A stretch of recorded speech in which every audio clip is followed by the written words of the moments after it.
Hello दोस्तों, कोई भी केस के अंदर बेल कैसे लगाई जाए। जी मित्रों, मैं हूं रसिक धामेलिया, जेल से कानून में आपका स्वागत है दोस्तों।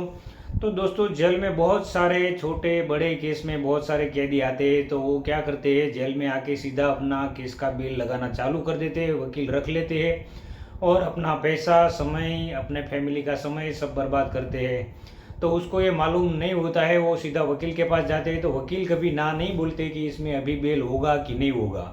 और 99% वो लोग केस ले लेते हैं। और ज़्यादातर मैंने देखा है कि जो कैदी जेल में आते हैं उसको ये भी नहीं मालूम होता है कि इस केस में कौन सा वकील चलेगा।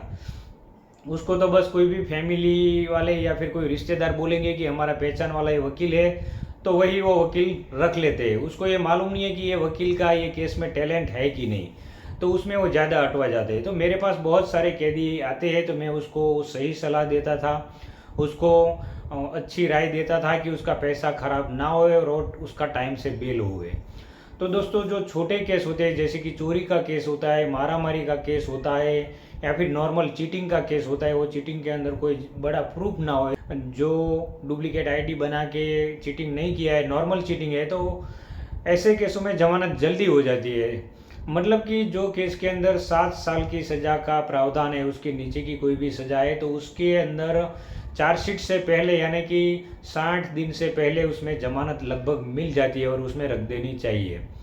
दूसरी बात है कि जो बड़े केस है जिसमें 90 दिन में चार्जशीट आती है, जैसे कि मर्डर केस है, बड़ा कोई लूट केस है, आईपीसी 395, 397, या फिर लूट मर्डर है 396, तो ऐसे बड़े जो केस होते हैं उसके अंदर चार्जशीट के बाद ही जमानत होती है दोस्तों। 99% ऐसा होता है। बहुत ऐसे कम केस होता है, जैसे कि कोई मर्डर हुआ है, उसमें आरोपी के खिलाफ कोई भी प्रूफ नहीं है, उसके पास हथियार नहीं मिला है या वहाँ वो मौजूद नहीं है। ऐसे बहुत कम केस होता है कि उसमें चार्जशीट से पहले उसकी जमानत होती है।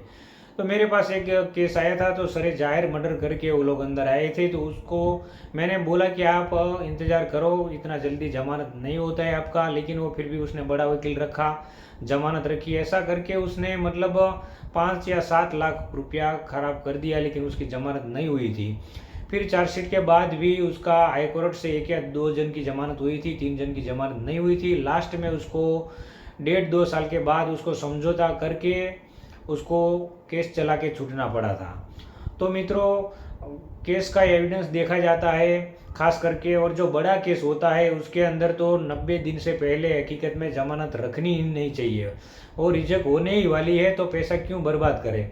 लेकिन मेरी बात बहुत कम मानते हैं, क्योंकि वो लोग को जल्दी निकलने की रहती है, तो वो सीधा वकील के पास जाते हैं और जमानत रखते हैं, और उसका पैसा, समय, सब कुछ बर्बाद होता है। और लास्ट में मुझे बोलते हैं कि आपकी बात सही है, क्योंकि मैंने 15-20 साल ये प्रैक्टिकल किया है, देखा है सब कुछ, इसीलिए मैं उसको अच्छी राय देता था, सही सलाह देता था। लेकिन बाद में वो लोग मानते थे, लेकिन बाद में क्या मतलब उसका पैसा खराब हो जाने के बाद।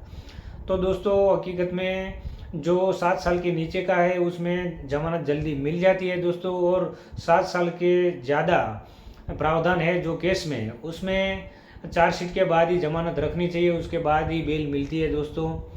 तो मेरी ये जानकारी कैसी लगी ज़रूर बताइए। जय हिंद, जय भारत मित्रों।